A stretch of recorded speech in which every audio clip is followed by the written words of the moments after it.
Guys আসসালামু আলাইকুম। আজকে আমাদের বাসায় একটা অনুষ্ঠান আছে, সেজন্যই রান্না বান্না করা হবে।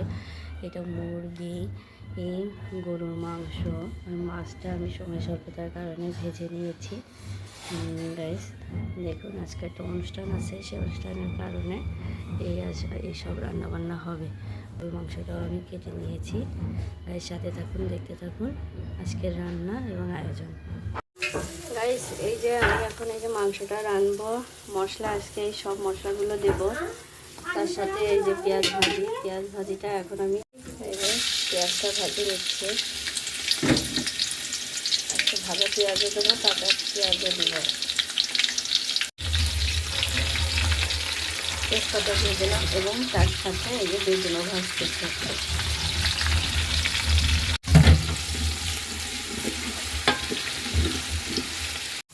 গাইস এই যে মাংসগুলো আমি এখন দিয়ে দিচ্ছি।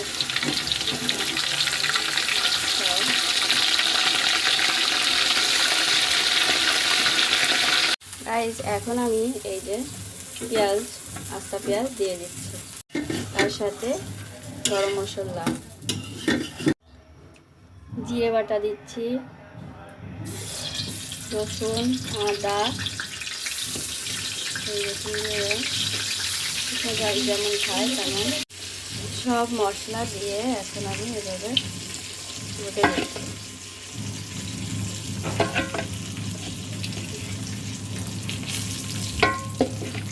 গরুর মাংস রান্না করছি আজকে।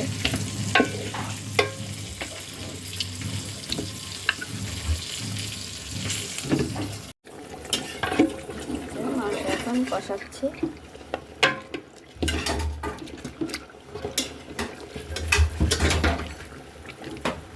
গাইস এই যে আলু এখন দিয়ে দিচ্ছি আমি। গাইস এই যে আমি পানি ঢেলে দিলাম, ঝোলের পানি। গরুর মাংসে এই যে চুই ঝাল দিয়ে দিলাম।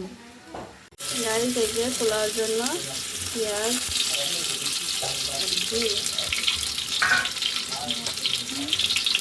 এরপরে গরম মশলা একটু ঘি দিয়ে দিচ্ছি, দিয়ে চালটা ভালো করে ভাজবো। পেঁয়াজটা ভাজা হয়ে গেলে তখন চালটা দিব। চালটা আমি ছেড়ে দিলাম। এই আদা আর পেঁয়াজ রসুন বাটাটা দিয়ে দিচ্ছি, দিয়ে এবার চালটা ভালো করে ভাজবো। গাইস এই যে পানি ঢেলে দিছি পোলাওতে।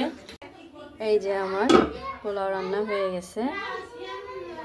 এই যে পোলাওটা প্রায় হয়ে আসছে, আমি এখন দমে দেবো।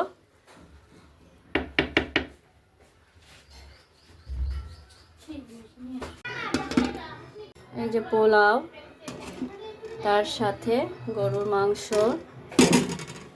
আর গাইস আমার এই পরিবেশনটা যদি ভালো লেগে থাকে লাইক করবেন, শেয়ার করবেন, সাবস্ক্রাইব করে দিবেন। ধন্যবাদ সবাইকে।